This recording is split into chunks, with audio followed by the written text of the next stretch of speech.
Friends, நான் இன்றைக்கி கேசரி ரெசிபியோடு தான் வந்திருக்கேன். கேசரி பண்ணுறதுக்கு சின்ன சின்ன டிப்ஸ் எல்லாம் ஃபாலோ பண்ணாலே போதும், உங்களுக்கும் கேசரி பர்ஃபெக்டாக கிடைக்கும். நம்ம கேசரிக்கு எப்பயுமே ரவையை நல்லா வறுத்துக்கிறணும். இப்படி வாயில் போட்டதுமே கருமுருன்னு கடிப்படணும். அதுதான் சரியான ஒரு பதம்னு சொல்கிறது கேசரிக்கு. நிறைய பேர் பாலில் பண்ணுவாங்க. நான் இன்றைக்கி தண்ணியில் தான் பண்ண போகிறேன். பால்லையும் பண்ணலாம், நல்லாயிருக்கும். பட் வச்சிக்கிற முடியாது. தண்ணியிலனா உங்களுக்கு ஒரு 5 நாள் மாதிரி கூட வச்சுக்கிறேலும், வெளியில் வச்சுக்கிறேலும். நான் இதுக்கு 300 கிராம் இன்றைக்கி ரவை எடுத்திருக்கேன், 300 கிராம் சீனி எடுத்திருக்கேன், 50 கிராம் கஜு ப்ளம்ஸ் ரெண்டுமே 50 கிராமில் எடுத்திருக்கேன். நெய் ஒரு 150 கிராம் எடுத்திருக்கேன். நெய்க்கு பதிலாக நீங்கள் பட்டர் கூட போட்டுக்கிறேலும் நல்லாயிருக்கும். அதுக்கப்புறம் கேசரி டை, ஒரு பிஞ்ச் மாதிரி உப்பு எங்களுக்கு வேணும். அதுக்கப்புறம் ஏலக்காய் தூள் எடுத்து வச்சுருக்கேன். தண்ணி நான் இன்றைக்கி 1.5 கப் எடுத்து வச்சுருக்கேன். வாங்க வீடியோக்குள்ளே போகலாம். இது எப்படி செய்யுதுன்னு பார்க்கலாம்.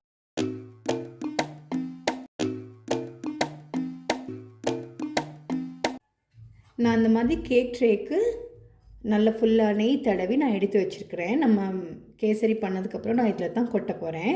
இப்போ வாங்க ரவையை நல்லா வறுத்துக்கிடுவோம். எடுத்து வச்சுருக்க 300 கிராம் ரவையை நான் கொட்டிக்கிறேன். கொட்டிக்கிட்டு இதை நல்லா நாங்கள் வறுத்துக்கிடுவோம். அடுப்பை நல்லா குறைச்சி வச்சு நீங்கள் எப்பயுமே ரவையை வறுத்துக்கோங்க. நம்ம அடுப்பை கூட்டி ஒரு நாளும் ரவை வறுக்கக்கூடாது. அப்போ டக்குன்னு அடி பிடிச்சி நம்மளுக்கு ரவோட கலரே மாறி கருப்பாகிரும். அப்போ நம்மளுக்கு நல்லா வராது. ஸோ பொறுமையாக அடுப்பை குறைச்சி வச்சு நீங்கள் ரவையை வறுத்துக்கோங்க. பொறுமை ரொம்ப முக்கியம். பொறுமை ரொம்ப முக்கியம் பிகிலே, அந்த மாதிரி தான். பொறுமை ரொம்ப வேணும். ஸோ ரொம்ப லேட் ஆகும் எப்படியுமே ரவை வறுக்கிறதுக்கு. இப்போ பாருங்கள், நம்மளோட ரவை நல்லா நம்ம வறுத்து எடுத்துக்கிட்டோம். பாருங்கள், வாயில் போட்டதுமே கடிப்படும்.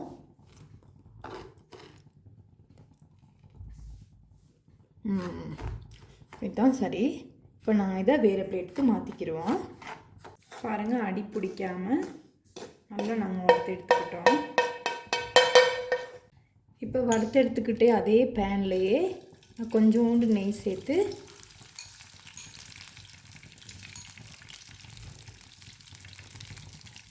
கொஞ்சம் ப்ளம்ஸையும்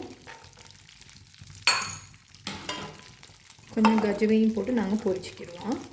ரொம்பலாம் பொரிக்க தேவையில்லை, லேஸ் அப்படி கோல்டன் ப்ரௌனாக வந்துச்சுன்னா போதும்.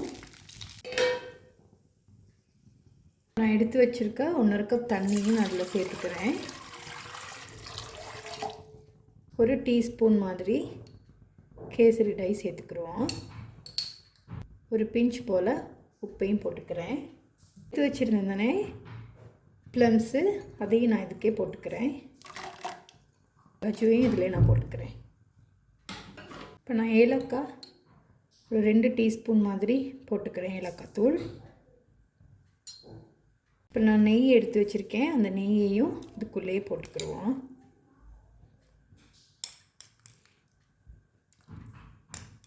நான் கொஞ்சம் பேலன்ஸ் நெய் எடுத்து வைக்கிறேன், கொஞ்சம் மேலால் போடுறதுக்கு.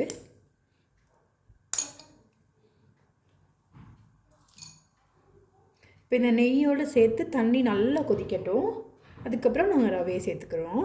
இதே அளவில் நீங்கள் பால் எடுத்துக்கிட்டு செஞ்சாலும் நல்லாயிருக்கும். பாலில் செஞ்சால் வச்சிக்கிறேலாது, தண்ணியில் செஞ்சால் கொஞ்சம் வச்சிக்கிறேலும். பாலில் செஞ்சால் ஒரு 2 டேஸ் மாதிரி தான் இருக்கும். நம்ம தண்ணியில் வச்சு செஞ்சுக்கிட்டோம்னா நம்மளுக்கு ஒரு 5 டேஸ் மாதிரி வெளியில் வச்சுக்கிறேலும். பாருங்கள், தண்ணி கொதித்து வருது. இன்னும் கொஞ்சம் தண்ணி கொதிக்கட்டும். இப்போ நாங்கள் அடுப்பை குறைச்சிக்கிடுவோம்.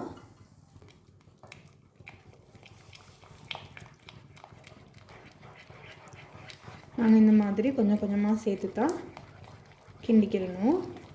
அடுப்பு இந்த நேரம் நீங்கள் நல்லா குறைச்சிக்கோங்க.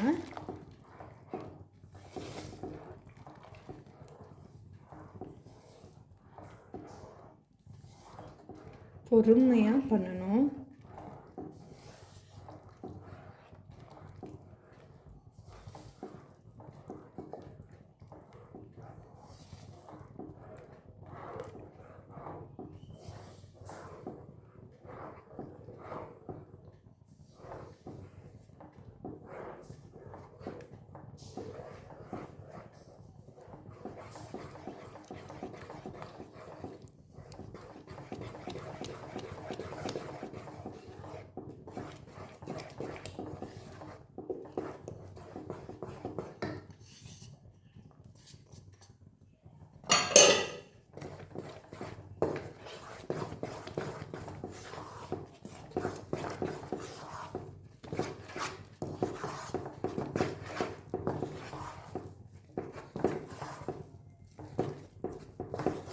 இப்போ ரவையெல்லாம் நான் போட்டுக்கிட்டாச்சு.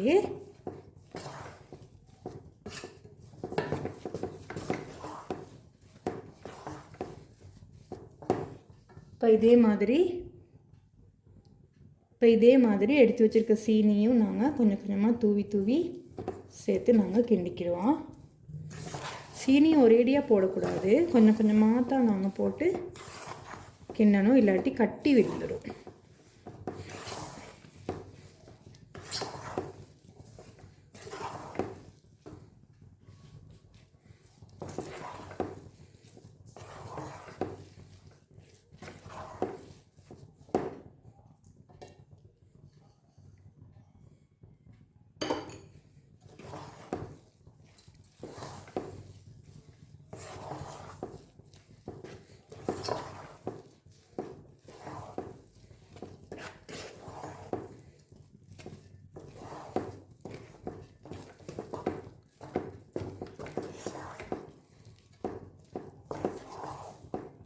இப்போ நான் பேலன்ஸ் சீனியையும் இதோடு சேர்த்துக்கிறேன்.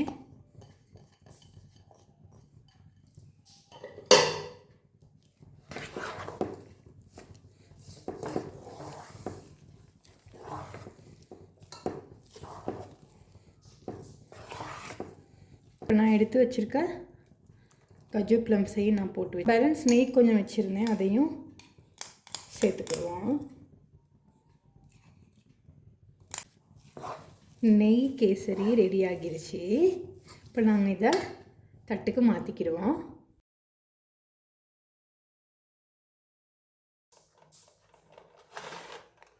சீனியையும் நாங்கள் ரவை மாதிரியே தான் தூவி தான் போடணும், இல்லாட்டி நம்மளுக்கு கட்டி தட்டிடும். இப்போ பாருங்கள் எப்படி நம்மளோட கேசரி சூப்பராக ரெடி ஆகிடுச்சின்னு சொல்லி வாயில் வச்சதுமே அப்படியே கரைஞ்சி போகுது. நான் சொன்ன டிப்ஸ் எல்லாம் நீங்கள் ஃபாலோ பண்ணி இதே மாதிரி கேசரி செஞ்சு எப்படி வந்துச்சுன்னு கமெண்ட்டில் சொல்லுங்கள். என் சேனல் பிடிச்சிருந்துச்சுன்னா மறக்காமல் சப்ஸ்கிரைப் பண்ணி வச்சுக்கோங்க. எனக்கு சப்போர்ட் பண்ணுங்கள். தேங்க்யூ.